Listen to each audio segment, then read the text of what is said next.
glórias sejam dadas a Deus, o eterno Senhor do céu e da terra, aquele que nos contemplou com a sua graça maravilhosa e gloriosa, por meio de Jesus Cristo, seu Filho amado, o ressurreto. Graças a Deus por mais um dia em nossa vida. Eu quero convidar a você a refletir sobre como José, assim como Jacó, José também teve firme confiança nas promessas de Deus.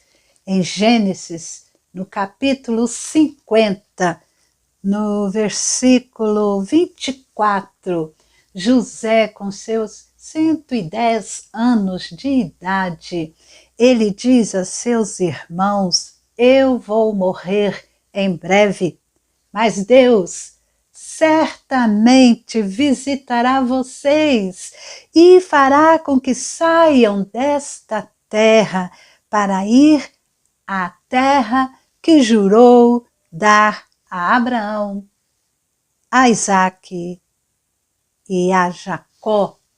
E José faz um pedido a seus irmãos: Deus certamente visitará vocês, e quando isso acontecer, levem os meus ossos daqui.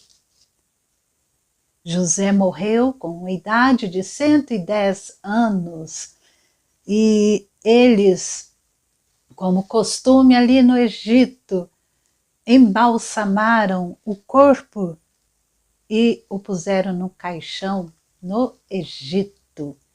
Gênesis capítulo 50, a partir do versículo 24 até o versículo 26, vejam a expressão de confiança, de esperança de José. E sabemos que José, ali no Egito, se tornou o grande governador e, por meio dos celeiros abarrotados no Egito, pela administração de José durante os anos de fartura, e agora chegaram os anos de fome, mas por meio do Egito, através desse governador José, o Zafenate-Paneia, ele, levantado por Deus, ali sustentou os povos da terra e alimentou não somente o Egito, mas a todas as nações ali durante aqueles anos de fome. Todos iam ao Egito comprar mantimento, inclusive seu pai, através dos seus irmãos, a Canaã. Todos foram sustentados por meio dos celeiros do Egito, que foram edificados para armazenação, para armazenarem os mantimentos através do comando de José. Glória a Deus! E eu convido você hoje a ver, a estudarmos que essa história é uma história que aponta para o triunfo final. O tempo que decorreu entre o nascimento de Isaque até a morte de José no Egito, o nascimento de Isaque lá em Gênesis 21, capítulo 5, que Abraão já com 100 anos de idade teve Isaque, e José no Egito, na sua morte. Esse tempo foram de 200 anos, aproximadamente. E durante esse tempo, vários acontecimentos importantes ocorreram. Jacó, nós recordamos, Jacó teve que fugir de casa, da sua casa e daquela terra prometida. E ele formou uma família, adquiriu possessões em uma terra estrangeira, mas retornou à sua terra natal e de seu pai. De lá, José foi enviado ao Egito. Tornou-se famoso, exerceu prerrogativas de um rei, com benefícios para Jacó e sua família, que estavam enfrentando a fome na terra. Jacó e sua família estabeleceram-se depois, lá no Egito, num lugar chamado Gósen. É uma terra fértil no Egito. E Jacó, seus filhos, tiveram uma exposição internacional vasta do norte da Síria, passando por Canaã, ao norte do Egito. Eles interagiram com vários povos, com Esaú, seu povo, Esaú, com os cananeus e com a realeza egípcia. E a despeito de todas as pressões, o povo da aliança, muitas pressões, esse povo da aliança permaneceu uma família unida. A descendência pactual era uma comunidade que Deus, o próprio Deus, preservou por mais de 200 anos. A despeito das muitas falhas humanas e ações pecaminosas cometidas.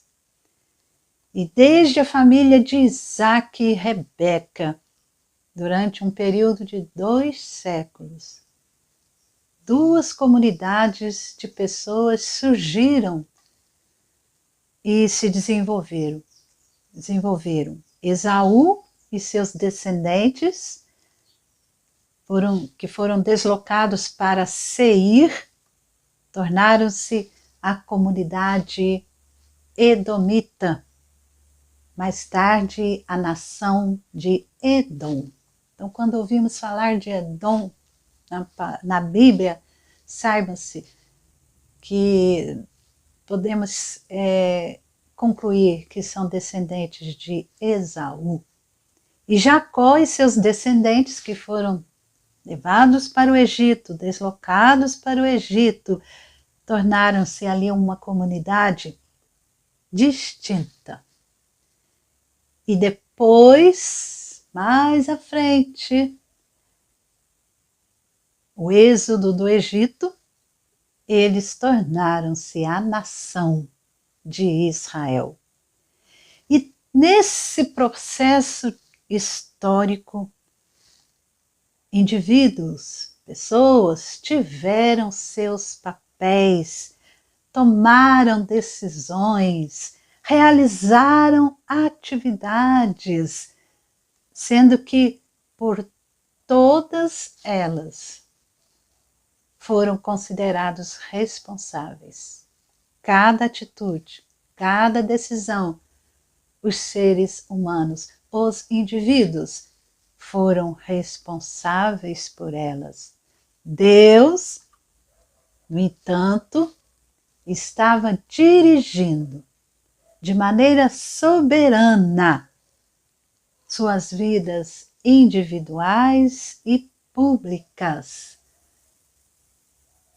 Podemos ver em Gênesis, no capítulo 50, a partir do versículo 19 até o versículo 20, José, em seu papel político de governo altamente elevado, porque ele era abaixo só do faraó. Certamente, José foi uma bênção para a sua família e para os povos da terra. O período de Moisés, no livro que inicia-se no livro de Êxodo, nós podemos ver isso de uma maneira bem clara. Chegamos à conclusão que a terra prometida aos patriarcas teve um papel na revelação dos propósitos do reino de Deus. Mas não foi um papel central. Jacó recebeu sua família em outra terra, Harã. A família de Jacó foi poupada da tragédia da fome e foi abençoada de várias formas no Egito.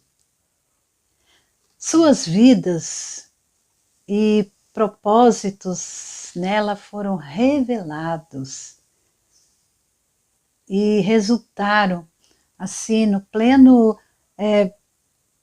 no plano que estava sendo dirigido por Deus, no plano do reino de Deus, com relação a Jacó e aos outros membros da sua família, e também aos outros povos da terra, e finalmente Jacó, como um porta-voz de Deus.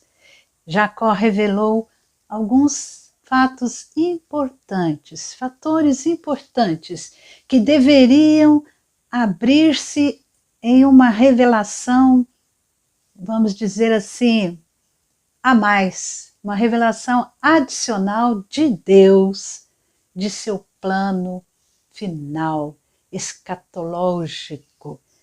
E José, por meio dos seus 2 filhos, José deveria receber a porção dupla de primogenitura, Gênesis 48, 5. Mas Judá seria aquele por meio de quem a redenção se tornaria completamente realizada.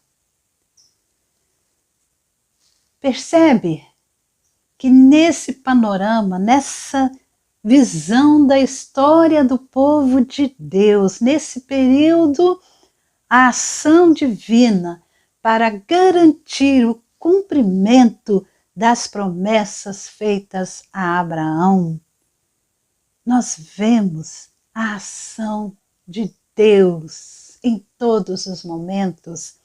E no momento em que, naqueles momentos em que não faltaram dificuldades, porque houve muitas dificuldades, também não faltou a providência de Deus.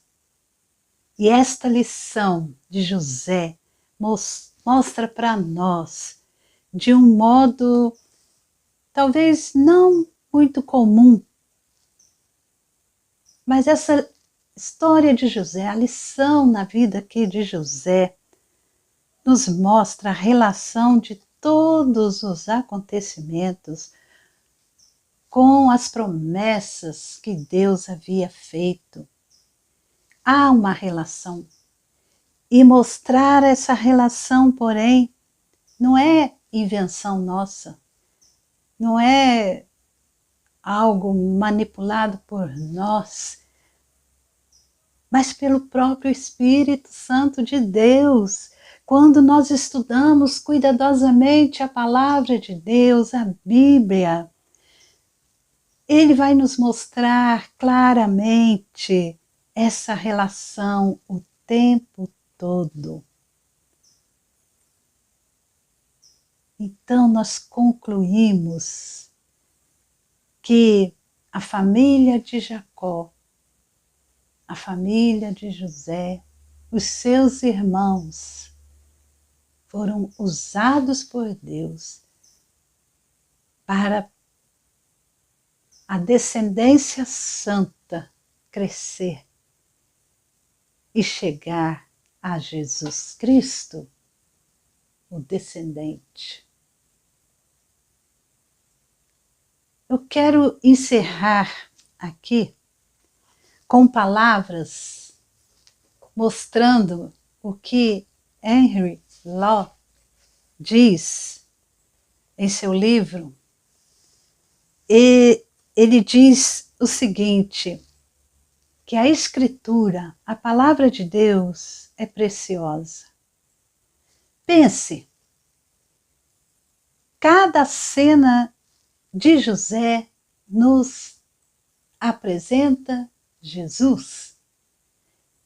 Quem é o invejado, odiado e rejeitado por seus irmãos? Quem é o que foi vendido por moedas de prata? O desterrado para o Egito? O contado entre os transgressores? O réu aparente entre dois culpados, dentre os quais um é exaltado e o outro perece? Quem é elevado da prisão para a mão direita da majestade?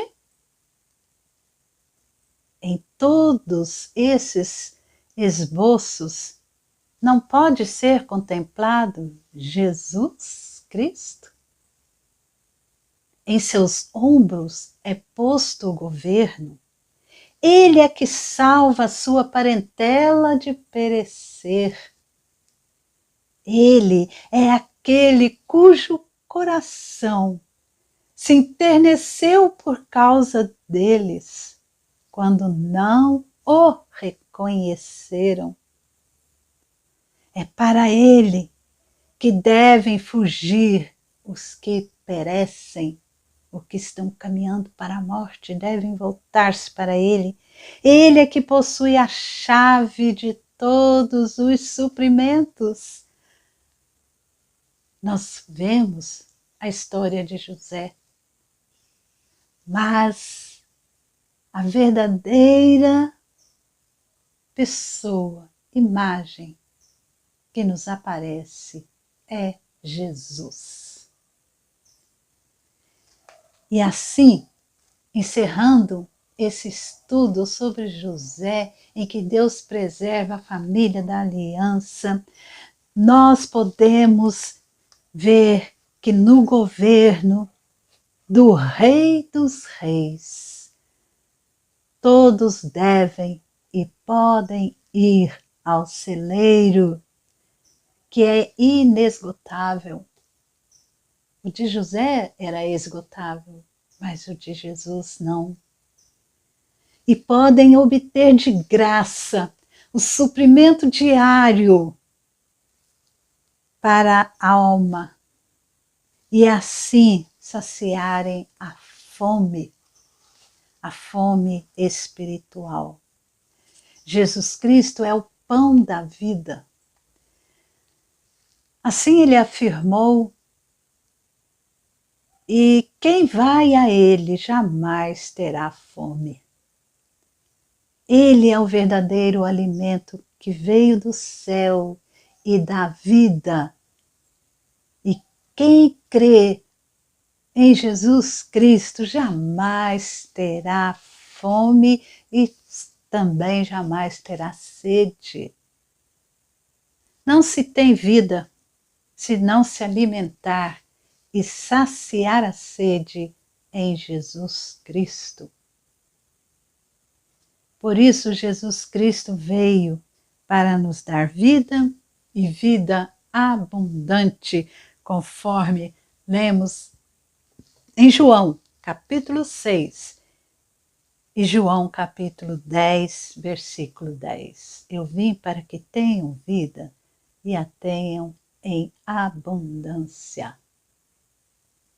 Jesus Cristo, o Rei, declarou que o reino de Deus está entre vocês, em Lucas capítulo 17, versículo 20 e 21.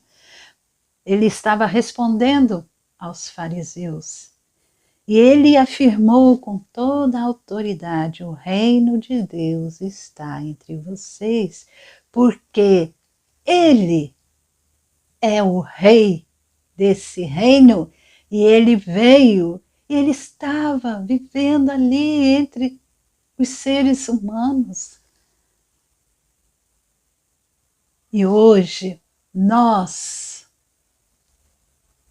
os que fazemos parte desse reino eterno, desse reino de Deus, hoje nós podemos viver no poder dele, viver hoje, aqui, agora, externando, mostrando ao mundo o reino divino, mostrando que os celeiros estão abertos para saciarem a fome e a sede espiritual do ser humano, a busca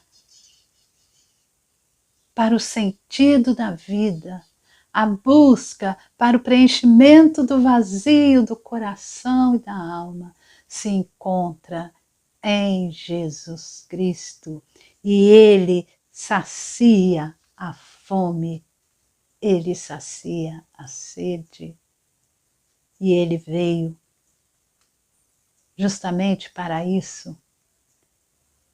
Então nós, como filhos de Deus, como fazendo parte desse reino eterno de Deus que já está dentro em nós,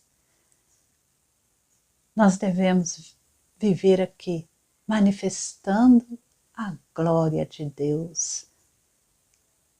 Ou seja, revelando, mostrando através do nosso viver que nós somos pertencentes a esse reino, reino em que Jesus Cristo é o nosso Rei.